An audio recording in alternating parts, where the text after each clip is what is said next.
Should probably make this one count. Okay.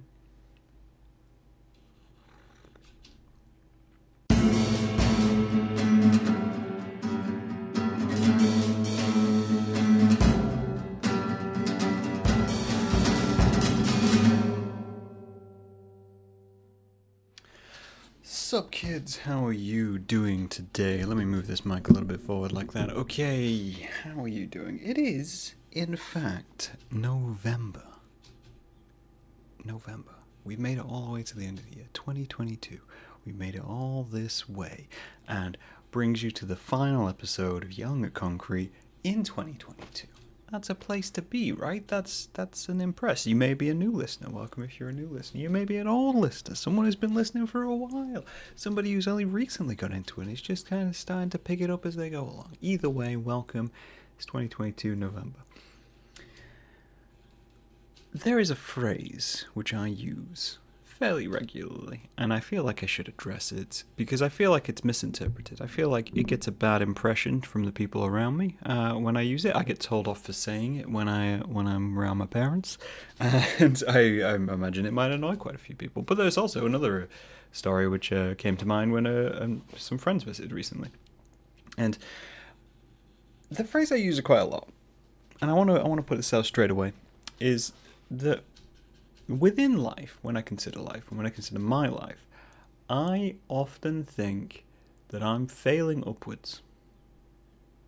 That's what I do, right? That's how I approach life. That's how I approach life in general, right? Is just to fail upwards. You gotta, and I think I covered this with Charlotte Greenley when she was on the podcast. We did a whole episode about failing and how kids aren't taught to deal with failure very well. They're not taught that kind of skill, and they should be. They should be taught to deal with that as much as we're teaching them to deal with success and being gracious and all these kinds of things. They should be taught how to deal with failure, because you recover a lot quicker if you do deal with failure more regularly, right? If you get used to that. Sorry, I'm squinting a little bit. It's awfully bright outside. I'm just going to pull the shade a little bit. Oh, it makes me look moody. Got a moody vibe going on now. Anyway, the reason why it's a bit glaring outside is because it's actually July where I am. It's not November where I am. The rug has been pulled. You have been pulled away. I'm recording this well in advance, and I'm okay with that.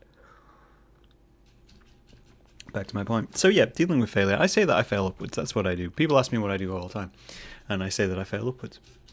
How did you get to the positions that you're in, Graham? I failed upwards. How did you keep going? I just fail upwards. And I feel maybe they're taking the wrong part of that phrase when they're told it. And it is a fairly complex phrase.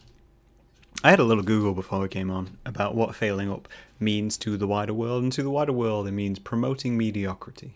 And I thought that was interesting because that also made me want to use the phrase even more. It was just... In the business world, there is a habit of promoting people who don't necessarily belong in being in charge, right? Not everyone can be in charge. Not everyone should be in charge. It would be a very strange world where everybody was in charge.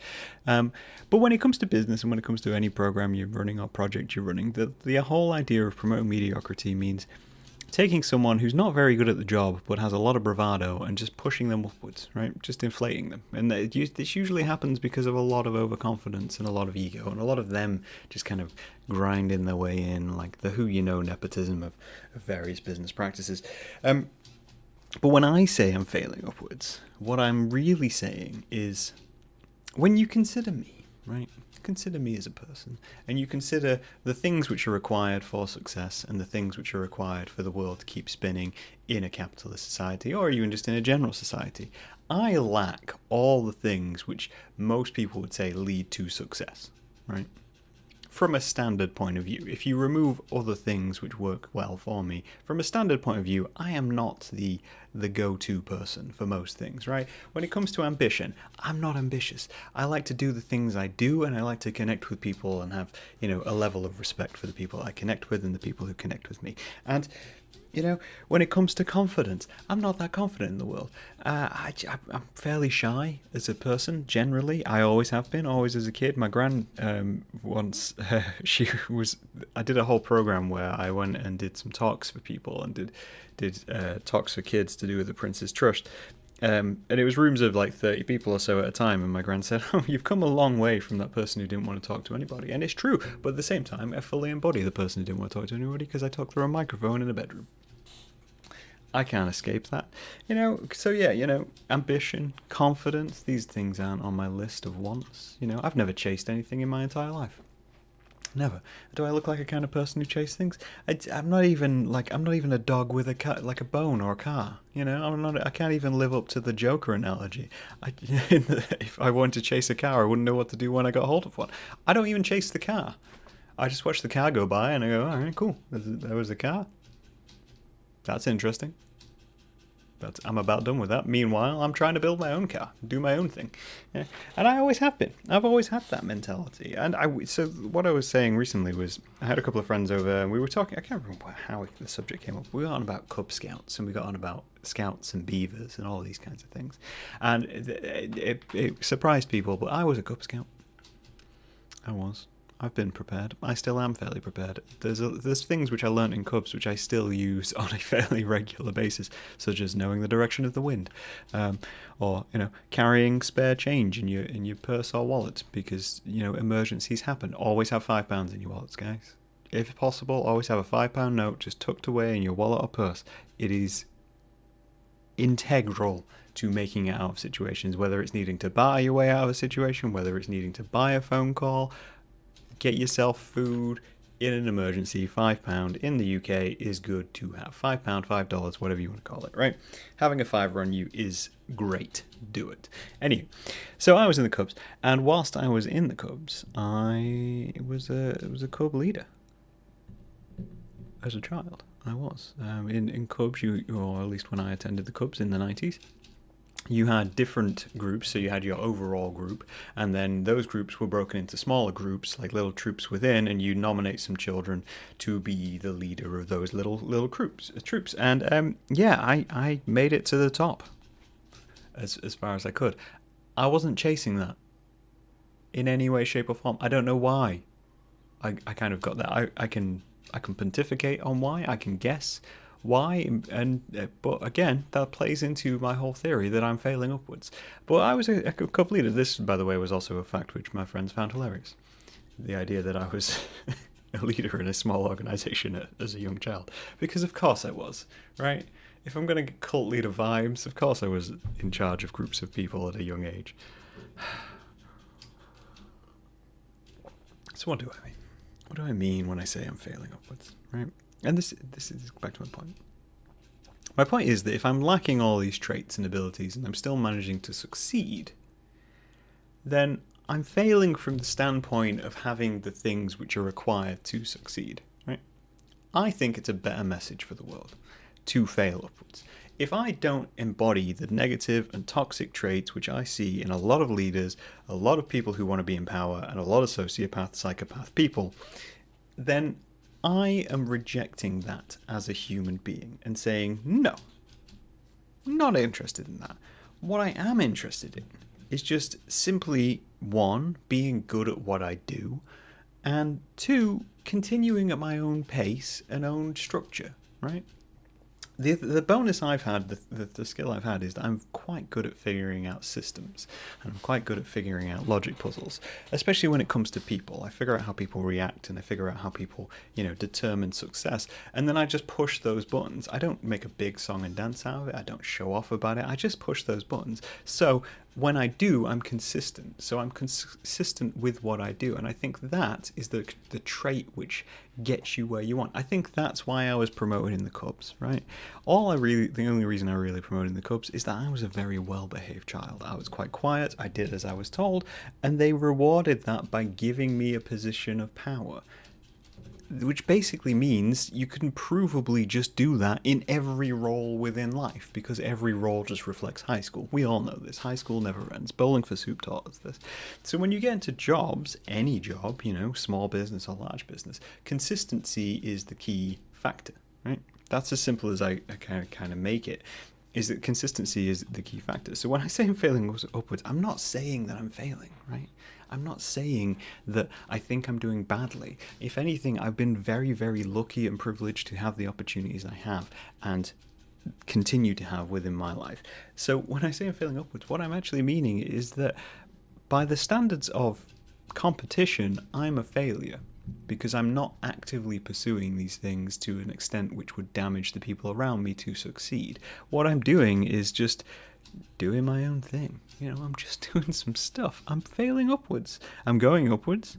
I continue to go upwards. I continue to be, recognized for these things because I'm consistent and I keep that tone. I have no want to step over things. Why would I step over things? I'm already tall. If I start stepping over other things, there'd be small sheds and parkways which I can't get. I can, just tower over. I don't have an interest in that. I have no want in life to be over anybody else. And when I do end up in a position over anyone else, I reduce myself to such an nth degree that it's almost suicidal, right? If I find any situation where someone's promoting me or putting me on any kind of pedestal, I just step instantly in and strip myself down and promote them, because I think that is a solution to the world we have created and the world we live in, is promoting those who do not feel like they have the opportunities or the skills to get where they want. Now, obviously, there's a little bit of an oxymoron involved in this, and there's a little bit, I don't know if you can hear the ice cream truck going on around me, or maybe you can. Can't see if it's picking up on the mic. But there's a little bit of an oxymoron here, right, Graham? Because surely, if I've recognized this and I recognize this system, I have to appreciate at some level that I'm good at what I do. And that's something I have a lot of trouble with, as we know. Giving myself a compliment is a hard thing to do. But there's a line in a song by Watsky, which I really feel like sums it up perfectly, is that I would not have continued doing this if I didn't think I was the tiniest bit ridiculously filthy at it. Right? And that's the reality of it. When it comes to creating art, when it comes to creating video, when it comes to creating anything, when it comes to doing any kind of job, any kind of activity, thought process, anything, writing, loving, cooking, fucking, you name it, you have to have some level of confidence in yourself, even if it's tiny, right? Even if it's minute, even if it's this tiny little slither just at the back of your mind that believes you can do it and get away with it.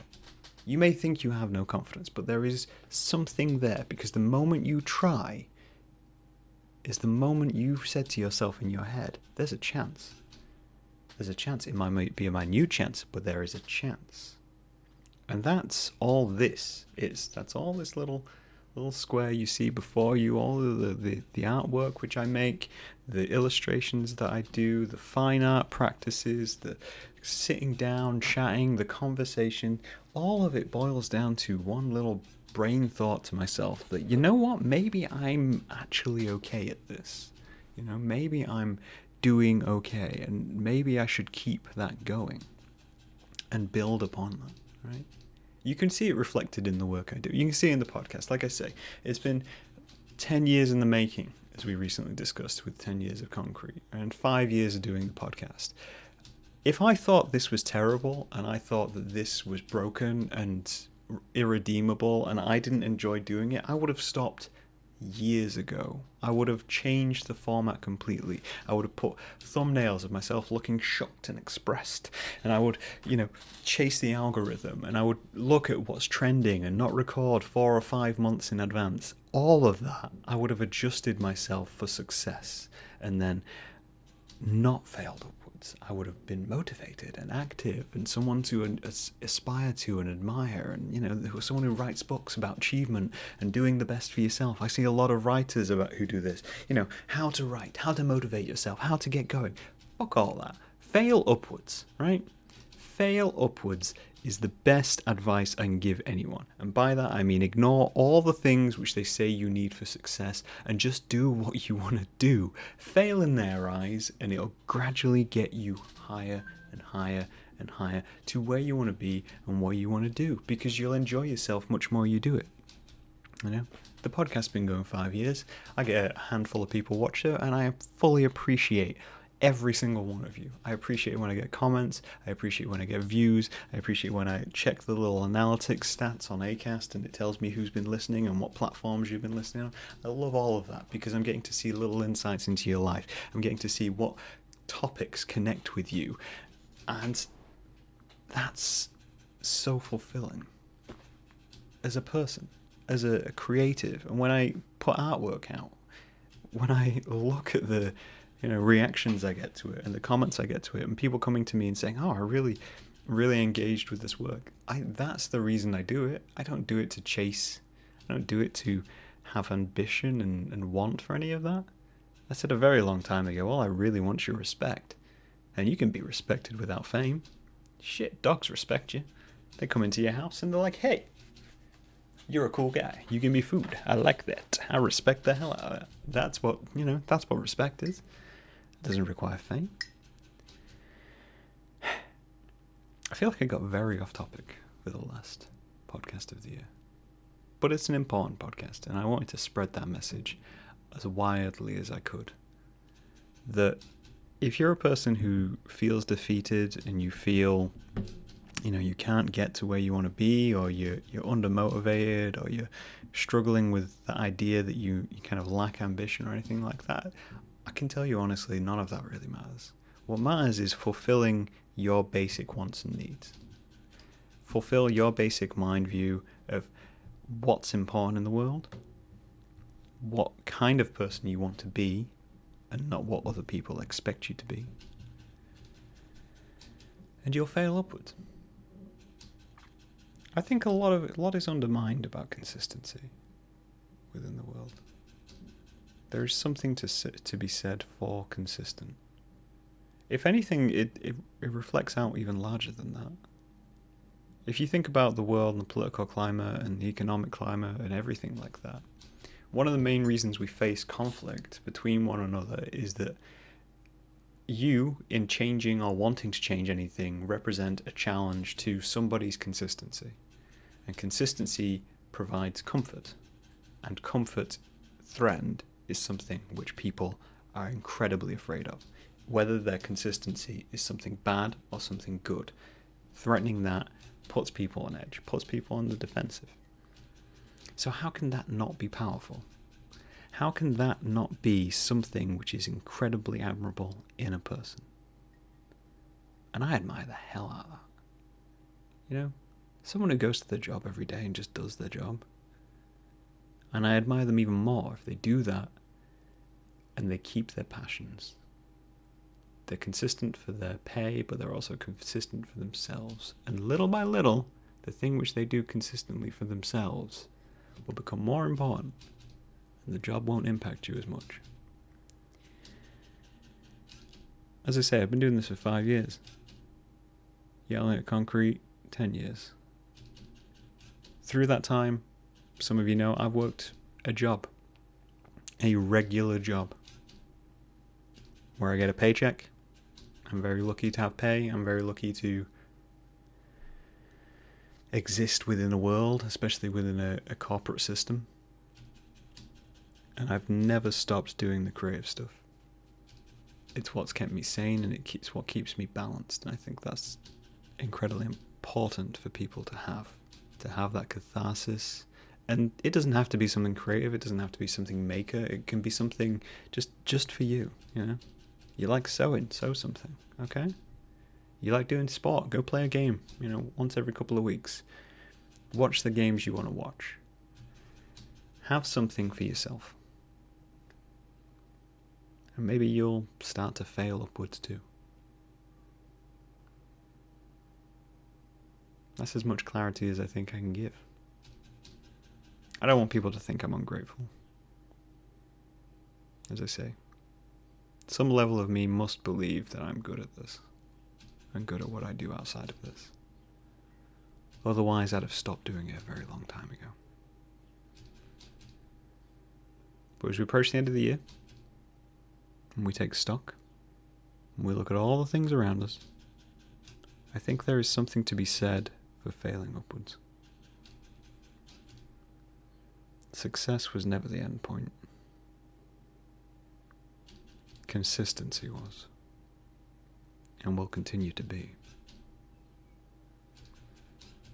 I hope you're having a fantastic year. And if you're not, you're still here. And that's important too. That's consistent. So take care. As always, in December, there won't be any episodes. I always take December off. I'll be coming back in January with more changes, as I do every year. But you stay safe, you take care, and I'll talk to you guys later.